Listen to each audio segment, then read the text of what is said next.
Welcome to Lay of the Brand, where we talk with the experts on tech marketing, creative, and PR to learn what's new, what's working, and what's next.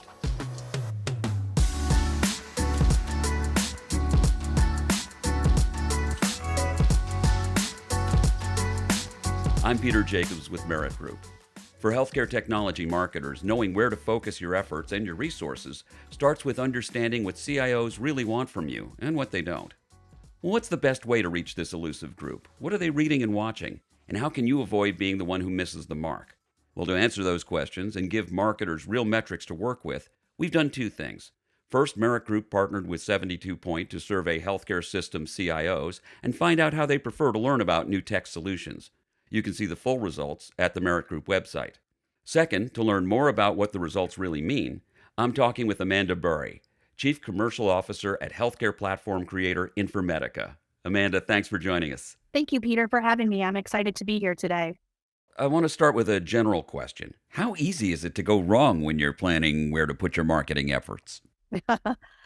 Taking the road less traveled is sometimes we go down as marketers. But in all seriousness, I think with early stage companies or healthcare IT companies, many times you're trying to test the waters. And I think there was a difference of how we saw how to plan marketing before the pandemic and post. And I got to say, in 2022, it has been so exciting to get back in person with people at conferences. And so when we're looking and talking about marketing budget, we're really starting to think right now about how do we refold in-person events back into our marketing efforts.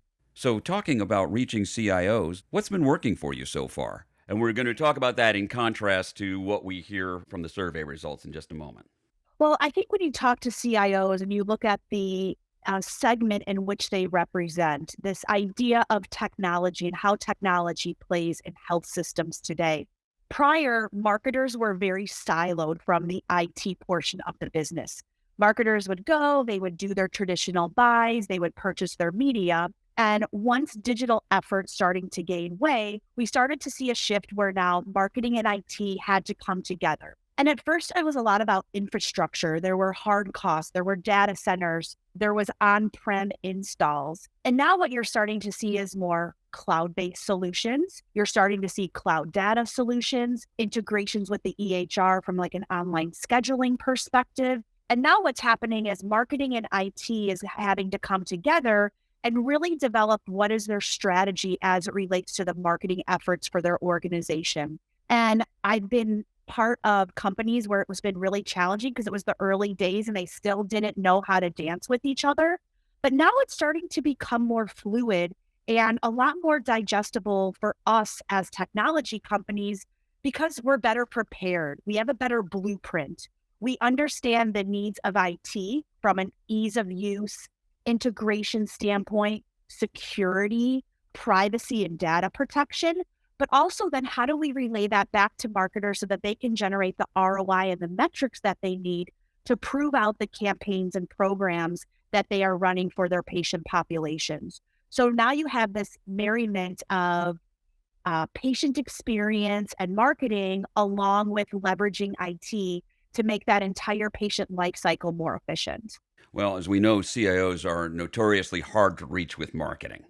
In fact, our survey said that 80% of them said they got their tech news from the trade press, professional organizations, and the national business press.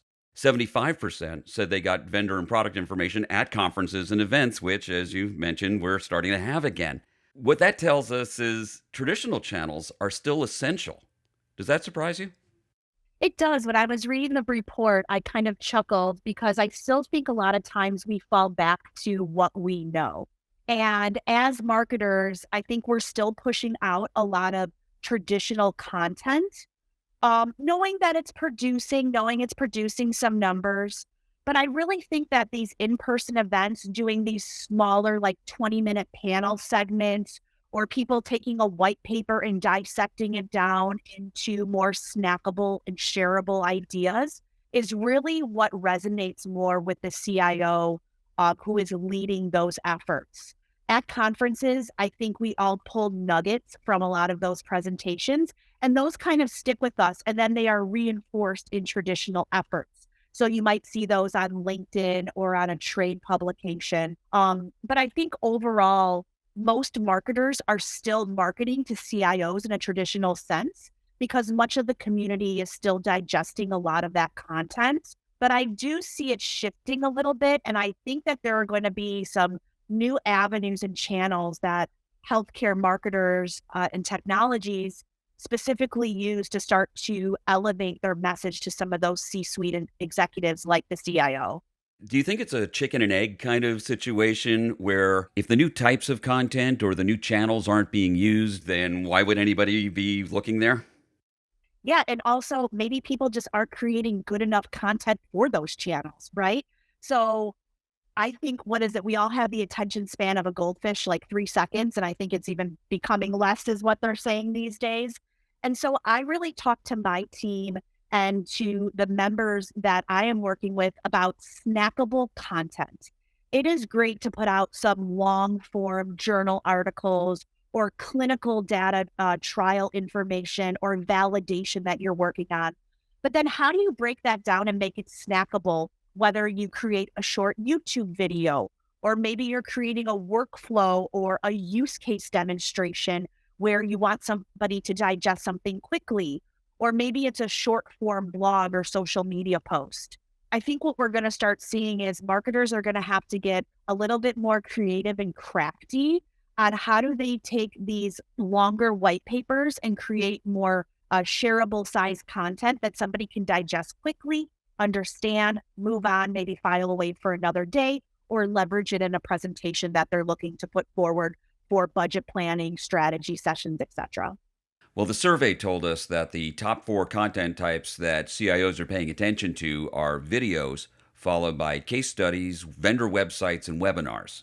So clearly, there's a mix of the traditional with a little bit of some newer formats. I was surprised to see that CIOs are paying attention to videos, but maybe it's an opportunity for them to see the technology in action. And that could be a direction that we should be looking at. Yeah, I mean, I love videos. I love short form videos. There are some creative tools and technologies you can use when targeting CIOs, where you could insert a little small personalized video into the email message for them.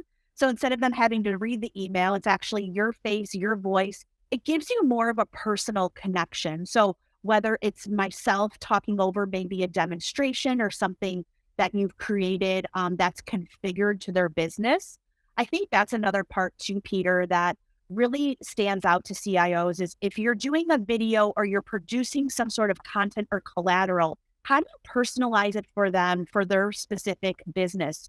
So if I was targeting, I'm based here in Chicago, let's say I was targeting a Chicago-based healthcare system. How do I make my message specific to them? How do I talk about the geography landscape of the area and talk about how our technology can help them in that area? I think creating a personalization as well as a kind of a back and forth through a video with them takes it even a next step. And I hope that we get there relatively soon because I think it's also going to allow us to create more content, more quality content in a quicker fashion. And I think that being on top of the trends and activities is also very easy to do in video or those digital assets because you can create them more quickly. You know, creating long form white papers, journal articles, case studies, those take months and months of validation and getting the metrics and the data where you can have quick little snippets via a video or social media, or let's say a webinar where you're getting that information delivered to you much more on a silver platter that you can take back and share with colleagues or share with leadership within your organization. I have to wonder about, and this is maybe an unusual way to put it, but the content of your content.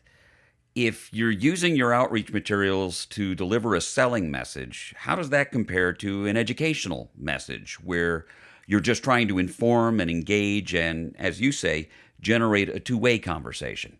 Yeah. So the old sales rep in me, or, a bad caring salesperson remembers the days of walking that fine line of being a thought leader and an educator, but also knowing that potentially you have a quota to hit, right?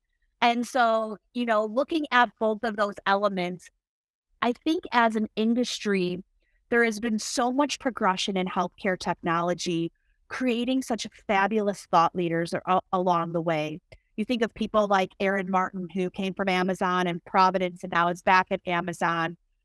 You think of people like David Feinberg at Mount Sinai, who's been in the industry and a thought leader for a long time.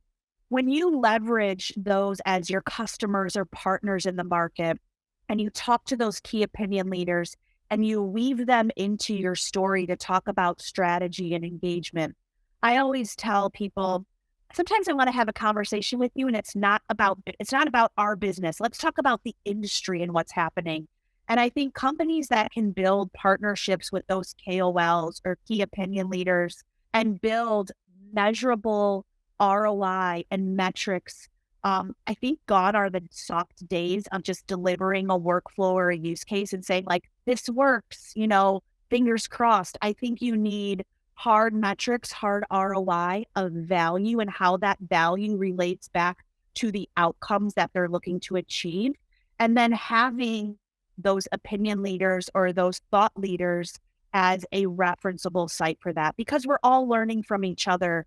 The early days of healthcare technology, when I started in this industry, there weren't many key opinion leaders or key thought leaders. We were all kind of learning from each other and gaining insights. And now the sea of such smart, talent people out there is everywhere from provider networks to the payers to technology companies like telemedicine and online scheduling. We're really just a vast sea of people that we can kind of lean on and learn from. And I think going back to these conferences and these events is helping us now kind of regain some of that steam of how we want information delivered to us, when we want it, and where we want it, right? So kind of the Uber effect. I'm looking for convenience, I'm looking for affordability, and I'm looking for transparency. And how am I going to gain that through the partners or the vendors that I work with within my network or within my health system? 90% of the CIOs we surveyed said they are influenced by key opinion leaders. So clearly, that means the things you're talking about need to become much more important in your go to market strategy. Some of the things you discussed about how to get them engaged also goes back to what we need to be doing in marketing in general, making it about them, not us. So, how should a marketer trying to target that audience of opinion leaders adjust their story? What are the kinds of things they can do to make themselves more palatable to KOLs? What are the things that they can do to tell a story that is more inclusive and engaging? I think it comes back to personalization. So many sales pitches or presentations or conferences, presentations you see always start with like the company information up front and like a NASCAR slide of all their logos and all their stats and who we are. And at the end of the day, that's not creating personalization or making it about them. I've always been under the mindset that you start a presentation or you start a conversation with a potential customer, prospect, or a partner you're looking to work with about them. What are their challenges? What are they struggling with? And then creating personalized presentations and maybe demos or use cases about them. Hey, we went to your website and saw that you don't have a symptom checker, but you're directing people to go schedule care. What we thought would be interesting is if you were to insert, X, Y, Z and giving them some concrete examples or giving them use cases, we see that you have a lot of similarities to a customer we have in the Northeast region of the United States. What they did, and you kind of, again, sharing. I feel like this whole industry is about sharing what's been successful, sharing what hasn't been successful, because clearly we've all gone down the wrong path of marketing activities or presentations or slides that haven't worked or resonated. So I feel like a lot of it's about sharing of what you know. And for our business, that seems to resonate really well, is kicking off and starting almost with like a backwards, like demoing first, like even before they know who you are. It's like, this is a demo of the art of the possibility of what we can do for your health system, for your member network, for your, telemedicine members, and really kind of get them thinking and saying, is this a challenge for us or is this an opportunity for us to accelerate our engagement, to accelerate the way in which we interact with patients? And so I think if we flip the script and put their needs first and show them what the art of the possible is, I think it changes the conversation and also changes the fact that you're in it with them as a partner and you're not just there as a vendor that they're signing a contract and cutting an invoice for, right? We always want to make sure that from a customer success standpoint, that our customers are at the center of what we're doing, as well as their patient member network, whatever it might be. And really that is at the nexus of what our mission is. And we take that very seriously. And we also know that our customers understand that we're more interested in ensuring that their populations are taken care of first and foremost. It sounds like there's a lot of opportunity to try some new things. And as you mentioned earlier, there's other channels or some emphasis in certain channels that maybe isn't happening right now. But in your experience, how willing are marketers to take a chance on something, to try to fail fast, but learn from that and apply it to what does work? I think organizations, when you're talking about, technology startups or maybe mid-stage technology startups, I think we're all learning that you need to fail fast, right? You have to try things and see what works. It was interesting to me that webinars was also on that list because I feel like we're all getting a little bit of webinar burnout. I think podcasts are a great addition. I'm surprised, Peter, that podcasts aren't on the list, but maybe they will be next time. But I'm really enjoying a lot of the healthcare podcasts that are coming out. There are a couple out there that I listen to and have engaged with. And I think, again, that's snackable content, right? So if you do create, I'm not telling everybody to go out and create a podcast because with a lot of companies, that's not sustainable. But maybe one of your strategies is to be parts of other podcasts or team up and be part of a podcast. And I think that kind of also dovetails into like the webinar aspect of it, which is just basically a visual podcast, right? But making webinars shorter, making them more like fireside chats or panels where you're engaging multiple people and it's not somebody just clicking through slides, for 45 minutes. But again, I think it's about engagement. I think it's about interaction. I would love to see LinkedIn get a little bit more innovative in terms of how they interact with people real time, kind of like how Clubhouse stuck around for a little bit, kind of faded out very quickly. But I think there's a lot of opportunities from a social standpoint. We know CIOs are on LinkedIn. We know that they're reading the trades on there. I think that there's opportunity for them to innovate on that platform. But I also think if you create a video, it's pretty easy to know once you create it if you're going to use it or not, right? So maybe it took you 45 minutes, but if it doesn't work out and it doesn't look great, you can move on, right? And so I think that that's really low barrier than the days where you're creating like, these long white papers or articles or digital content that takes a designer, it takes a copywriter. Like now you're leveraging a lot of financial resources. I think you sitting in front of a camera, either telling a story or interviewing somebody, you could easily can that or scrap that and say that wasn't really for us at a very low cost. So, with all of the technologies like TikTok and Snapchat, it's all an Instagram, it's all short form video, right? It's all videos that we're consuming. And so I think that as healthcare marketers, we really need to embrace the visual, the video, snackable size content more to get in front of the C-suite executives that we need to chat with. Well, let's talk about some of those things that aren't connecting as well with healthcare CIOs. 30% in the survey said they found white papers useful. 40% get their tech information from social media. So not horrible, but certainly not as impressive as some of the other channels that we talked about.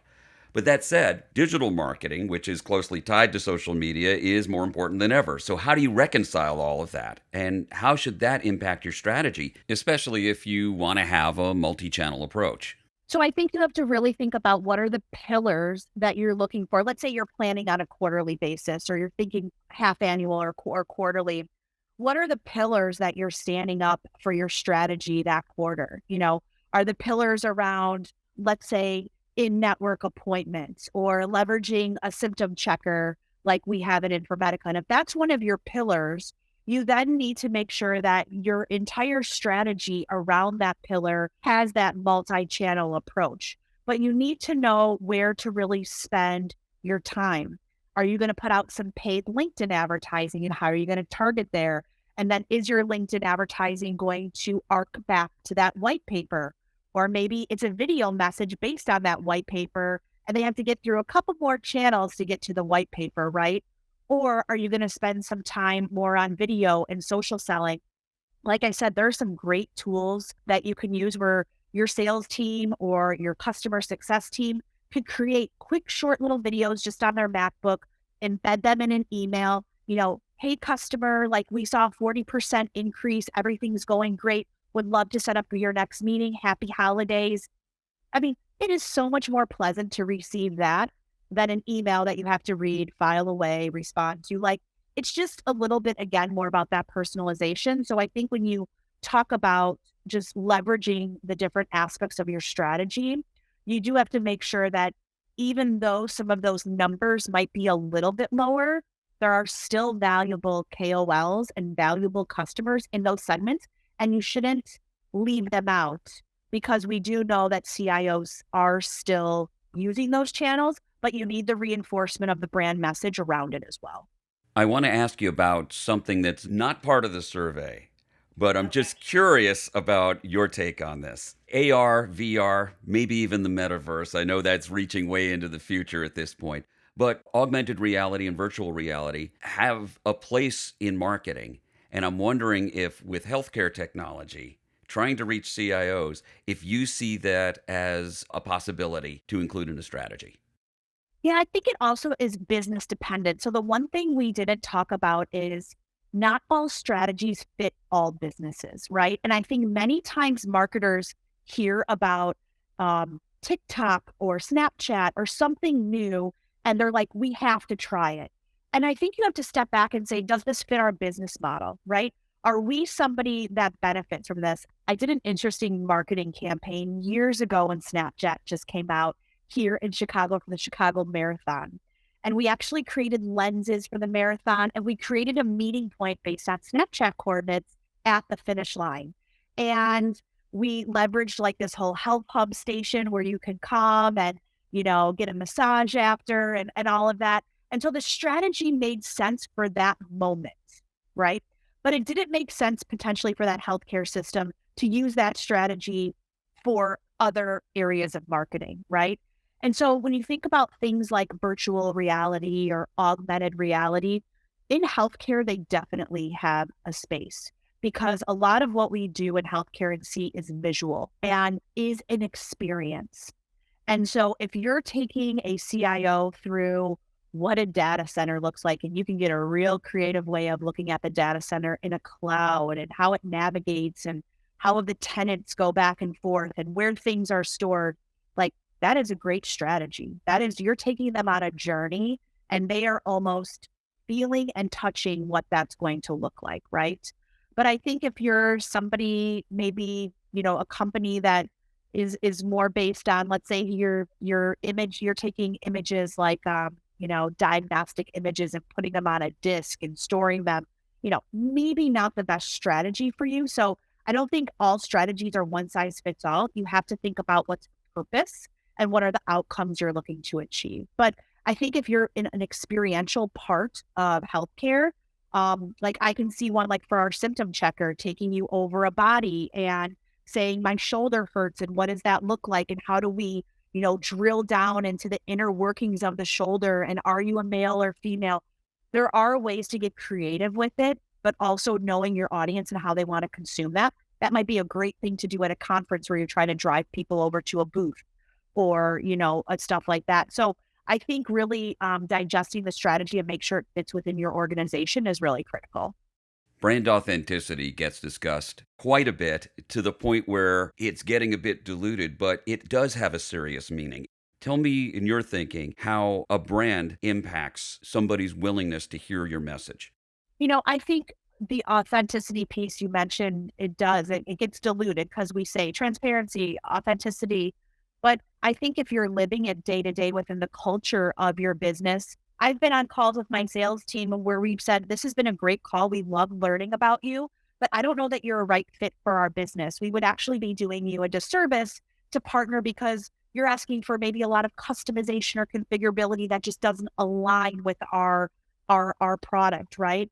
And so I think stepping back and carrying that authentic voice and making sure that the way in which you promote your brand is really being clear in your delivery and your approach. So being authentic to your brand, also being authentic to the customer as well, and stepping back and saying, you know, I think what you're trying to achieve isn't going to be a good outcome with our product. We wish you the best of luck. Maybe we can make a recommendation.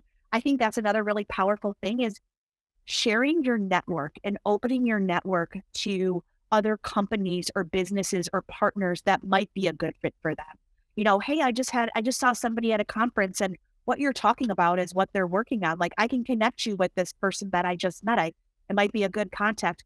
I think being able to be a connector, a power connector, and saying to a key opinion leader, to a customer, we might not be a good partner fit today, but let me introduce you to somebody that might be.